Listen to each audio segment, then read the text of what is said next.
It was a Saturday night when it happened, when they showed up. I was 17 years old, and at the time my parents had just split up after being together for 25 years. My dad was now living in a nice little trailer deep inside a forest near my local village. After the breakup, things weren't going too well for him, and money was hard to get. He became a bit depressed. One evening I got into an argument with my mum about something small and stupid, so I decided to stay around Dad's. After walking for a bit, I eventually arrived and I could see him round the back of the trailer, standing with his back towards me. I called out to him, but he didn't respond. I called out again, but this time he walked behind the trailer so he was no longer in sight. I ran up to see what he was doing, and when I got up to the back of the trailer, he was gone. I was confused. Where had he gone? A slight crack of a branch startled me. I looked back, and my dad was there, walking with the dog, back from the direction I came from. "Hey Jimmy," he yelled. "What are you doing here?" "Oh, hey." I was slightly confused. "Wasn't you just..." He cut me off and said he had just taken a dog for a walk. "But that can't be possible," I answered to myself. He looked at me and asked if I was okay.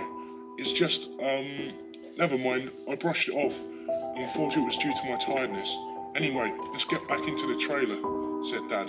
"It looks like it's about to rain. Fancy a beer?" A few hours later, it was raining hard, and me and my dad was watching TV. I looked next to me, and Dad was asleep. I needed a smoke, so I opened the trailer door and sat on the porch with the dog. I lit up a cigarette, took a puff, and sat there calmly. I have always found the sound of rain on a tin roof relaxing, especially in the countryside too. Sitting there in the light of the outside lamp, looking out towards the endless abyss of darkness, I could hear footsteps. Muffled, but I could still hear them. The dog suddenly looked very puzzled and frightened and ran back inside the trailer. The footsteps grew louder and closer. I yelled, "Who's there?" All of a sudden the footsteps stopped. I pulled out my phone and activated the flashlight device. I pointed it towards the darkness, unveiling nothing but trees and dead leaves. I shined the flashlight around. Slightly to my left, I could see someone's arm sticking out from behind a tree. "Who's there? Show yourself now." Slowly and silently the person walked out into the light, revealing himself. I was terrified and confused. A big tall man with a beard wearing a red checked shirt stood before me. It can't be. That's impossible. It was my dad. But that can't be because he's asleep in the front room. I double checked and quickly looked through the window. He was there asleep on a chair. I looked back at his replica of my dad, and he let out a huge, disturbing grin and chuckled. I quivered. "What are you?" He started to walk towards me, and as he was doing so, my flashlight device started to flicker. It turned off. Darkness. I went to adjust it and turned it back on. He was now standing on the first step of the trailer. He was looking right at me, staring deep into my soul, and he uttered the words, "See you soon, Jimmy." He turned away and walked back into the forest, still visible by my flashlight. Another flicker of the flashlight, then it was off. I managed to turn it back on and shined it around. He was gone. He had retreated back into the depths of the darkness. Still frightened and shaken up, I ran back into the trailer and slammed the door shut, immediately locking it. My dad, my real dad, woke up from his sleep and looked at me and asked what I was doing. In my shaken voice, I said I was just having a smoke. I didn't want to tell him. He'd think I'm crazy. He'd think I'm on drugs. He wouldn't believe me. That night I had very little sleep, but when I did sleep, I dreamed I was in my house, but it wasn't my house. Things were different.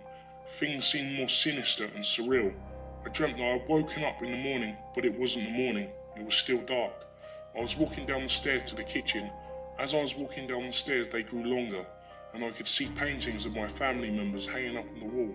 In each painting, my family members looked terrified, like they were frightened of something, and I could hear a distant metallic screaming etching its way into my skull, like it was trying to tell me something was wrong. I almost reached the bottom of the stairs. At the bottom, my sister stood there beckoning me to come down. I reached the bottom and my sister was no longer there.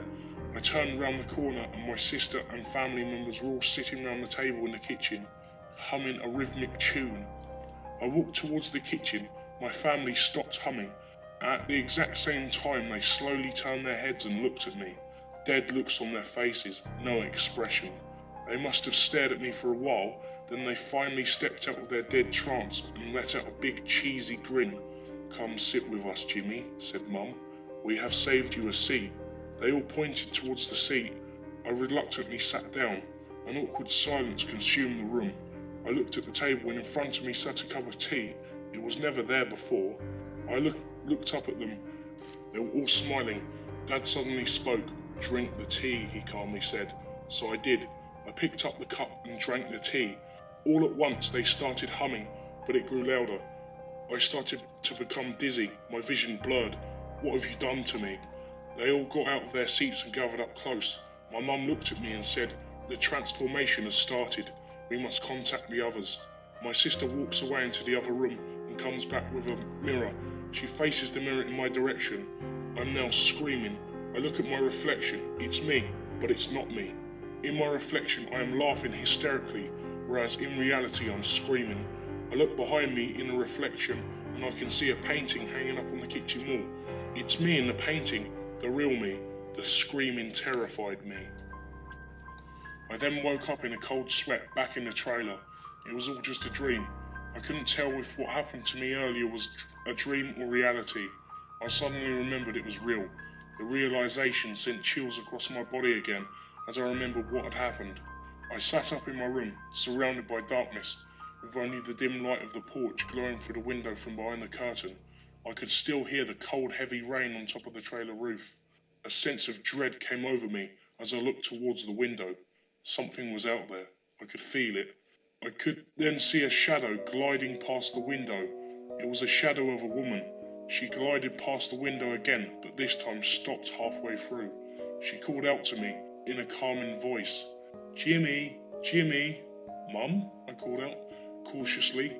"Jimmy, come back home. I'm sorry for snapping at you earlier. Come outside and I'll take you home." I quickly got up, grabbed a blunt object. I knew that the thing outside was definitely not my mum. It was one of them, the doppelgangers. I slowly walked towards the window, clutching the solid wooden baseball bat. I cautiously approached the curtain and pulled it back. Standing before me was my mum. "What do you want?" I asked it. "I just want you to come outside, Jimmy." "Jimmy, what's the matter?" She looked at me with an evil, sinister smile, just like the smile I saw in the dream. I shut the curtain and slowly walked back. Her voice became louder, and she was now demanding me to come outside. She started to shout, "Jimmy, I won't say it again. Come with me." I ran over to my bedroom door and locked it. I then ran to the back of my room, sat in the corner beside my bed. She started banging on the window. After a few minutes she stopped. It went quiet, but I could still see her standing there. She started to hum, the same humming I heard in my dream. She turned and walked away. I could hear her humming grew muffled and then ceased. She was gone. I then made a sigh of relief and laid against the floor. I fell asleep. I awoke the next day. It was warm and stuffy in my room. I was surprised I even slept that night after what had happened. I got up off the floor, put on some clothes.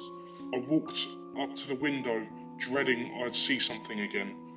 I opened the curtains and peered out. Nothing out of the ordinary, just endless forests. I walked up to the door and I could hear sizzling bacon. The smell was delicious. I proceeded to unlock the door and walked out. My dad was standing in the kitchen, cooking. He looked at me. "Ah, Jimmy, you're finally awake. I cooked you some breakfast." I sat down at the table and had breakfast. I still didn't want to tell him just in case he'd judge me or think I needed medical help. I asked him if I could be dropped back home. On the way back, I looked towards the woods. I had the constant feeling of being watched. I could still sense that they were out there watching me. When I got home, the street was quiet. No birds, no talking, no cars, no nothing. A dead silence. I said goodbye to my dad and proceeded to walk into my house. My sister was sat on the sofa and my mum was in the kitchen. I said hello to my sister and she came over and hugged me. My mum heard me walk in and came into the front room and hugged me. She apologised for having a go at me the previous day and I apologised for shouting at her. While I was hugging her, my mum and sister felt cold. Not that typical warm feeling you feel when being hugged, just really, really cold. I stopped hugging them, then stepped away and looked at them both. They both looked at me and smiled. Oh my God, I could see it in their eyes. It wasn't my mum or sister. At the exact same time, they both smiled and tilted their heads. and said in a slow, unnerving voice, "What's wrong, Jimmy? Don't you love us? Don't you love your family?" I slowly walked back, terrified. "What have you done with my family?" "We are your family, Jimmy. Come and sit with us." I turned to run away, and my dad was standing behind me, laughing. I pushed past him and ran out into the street, screaming for help. All the neighbours were in their gardens. They stopped what they were doing and looked at me. They all tilted their heads and smiled. Oh no, not them too. They slowly walked towards me. I ran as fast as I could, but there were too many, and then more showed up. More replicas of the village people. Two of the same as my mum, two of the same of my sister, and two of the same of my dad. They approached me. My doppelganger dad grabbed me. I couldn't move. I couldn't go anywhere. I was in shock. They gathered round me, and my mum said, "We must start the transformation."